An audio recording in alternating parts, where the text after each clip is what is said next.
Mula nang tumama ang bagyo sa Cordillera noong September 17, tatlong main roads ang isinara dahil sa mga pagguho ng lupa, kabilang dito ang Kiangan-Tinok-Bugyas Road, Banawe-Hungduan-Benguet Boundary Road at Cannon Road, partikular na sa Sitio Camp 2. Agad namang nagsagawa ng clearing operation sa mga otoridad sa mga naturang kalsada. Ngayong araw September 19, bagamat tuloy-tuloy pa rin ang nararanasang pag-uulan dahil sa habagat, binuksan na ngayong araw ang isang lane ng Kiangan-Tinok-Bugyas Road.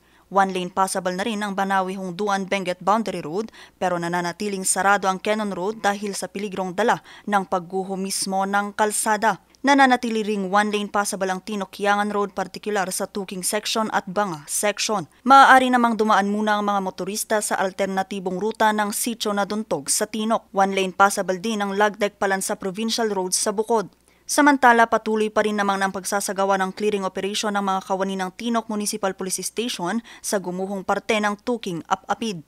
Sa probinsya naman ng Abra, pinagbabawalan muna ang paglangoy o ang pagsasagawa ng anumang aktibidad sa Pinsal Falls sa bayan ng Pilar. Patuloy pa rin kasi ang pagbagsak ng mga tipak ng bato dahil pa rin sa tuloy-tuloy na pag-uulan. Vanessa Bugtong para sa Luzon Headlines.